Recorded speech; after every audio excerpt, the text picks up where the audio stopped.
और जब वहां हमारे एक पॉडकास्टर जाते हैं, इनसे पूछते हैं कि वाह आपने क्या क्या किया, तो ये बोलते हैं what I have done history will see जज मी।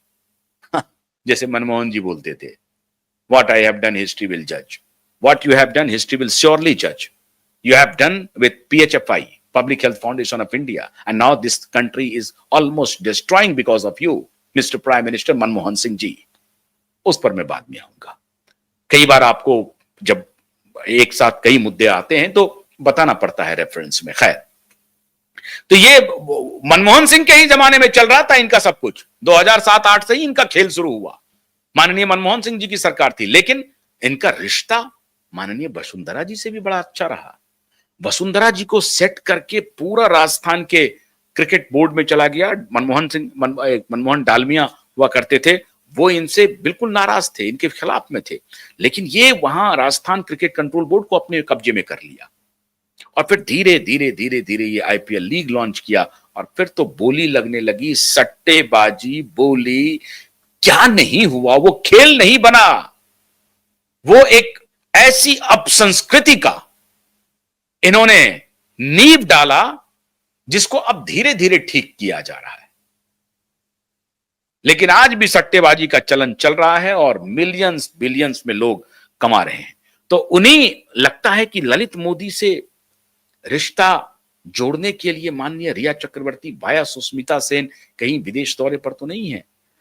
एप्रीहेंशन जताया नारकोटिक्स डिपार्टमेंट ने अदालत के सामने कि मिलॉर्ड, ये लड़की धोखा दे सकती है, भाग सकती है, ये फ्लाई कर सकती है, इसलिए इनके पासपोर्ट को हम इनको हैंडओवर नहीं कर रहे हैं। अदालत ने कहा कि बात ठीक है, आपकी बात में दम है, लेकिन ये जो इनके वकील हैं वो कह रहे हैं कि देखिए अभी तक का प्रेसिडेंट है, रिया भागी नहीं है, नहीं भागेगी, आप भरोसा कीजिए। तो अदालत ने फिर, नारकोटिक्स डिपार्टमेंट ने कहा कि ठीक है, इसमें मेरी कोई बात नहीं है, ये सारी जिम्मेदारी अगर इस तरह की कोई बात होती है तो अदालत को लेनी पड़ेगी जिम्मेदारी। अदालत को लगा कि हाँ मामला इसमें गड़बड़ हो सकता है, अदालत ने फौरन कह दिया साहब कि आपको सारे डिटेल लिखित में प्रायर फॉरेन ट्रिप आपको सुपुर्द करनी पड़ेगी। किसके पास? किसके पास? नारकोटिक्स डिपार्टमेंट के पास। मतलब नारकोटिक्स डिपार्टमेंट का मुकदमा आज भी चल रहा है और नारकोटिक्स डिपार्टमेंट इनका अपोज कर रहा है अदालत में, लेकिन मीडिया में चलाया जा रहा है clean chit, clean chit, clean chit. कोई क्लीन चिट नहीं है। आपको याद होगा कि जब रिया चक्रवर्ती की गिरफ्तारी हुई, पहली गिरफ्तारी जब हुई थी, नारकोटिक्स डिपार्टमेंट ने गिरफ्तार किया, and hats off to Sameer Wankhede. तो जब गिरफ्तारी हुई तो कोर्ट ने पहला बेल रिजेक्ट किया। कोई तो मेरिट होगा ना, कैसे बेल रिजेक्ट हो गया? केस में कुछ तो मेरिट होगा ना, कुछ साक्ष्य होंगे ना। तो इन साक्ष्यों से रिया चक्रवर्ती खुद को बचा नहीं सकती। हालांकि इनको बचाने के पीछे बड़े बड़े रसूखदार लोग हैं। इतनी आपको एक्ट्रेस आती होंगी, आपने देखा कि युवा कार्यक्रम किया गया और रिया चक्रवर्ती के जगह अंकिता लोखंडे को बुला लिया गया हो।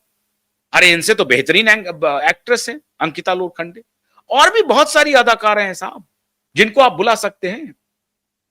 रिया को क्यों बुलाया गया टीवी के सेट पे? सोच समझ के बुलाया गया कि एक तरफ झूठ का तांडव करते रहो, सीबीआई को क्लोजर रिपोर्ट दिलवाओ, और दूसरी तरफ इनको लाओ और इनकी ब्रांडिंग करो। मतलब लोगों के मन मिजाज से वो बात चली जाए कि ये लोग सुशांत की हत्या में शामिल लोग हैं, ये दिशा की हत्या में शामिल लोग हैं, ये पर्दे से हट जाए और नया स्क्रीन आ जाए, और नए स्क्रीन पे ये युवा रिया चक्रवर्ती चैप्टर 2 ये सब शुरू हो गया। इंस्टाग्राम पे इनके चल रहे हैं वीडियो बेखौफ।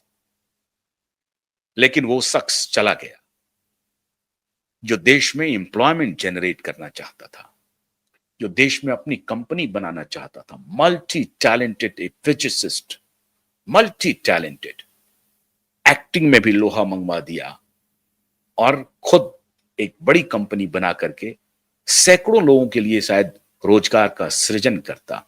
और इस लेडी ने उसके साथ क्या किया,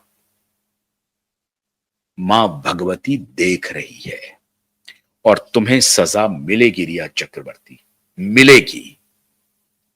तुम्हारे पास आज भी मौका है, तुम गवर्नमेंट का अप्रूवर बन जाओ, दूध का दूध पानी का पानी कर दो, कह दो कि सुशांत के साथ ये बातें हुई हैं, ये सच है कि उसकी हत्या हुई है, ये सीबीआई झूठ बोल रही है, झूठ बोल रही है सीबीआई, कोई जांच नहीं की है सीबीआई ने, ये जांच जो होगी अभी उसके परखचे उड़ेंगे अदालत में, और मुंबई पुलिस ने जो दिशा की जांच की है वो पूरी तरह से गलत है। बोलो आकर के, अपनी अंतरात्मा को जगाओ।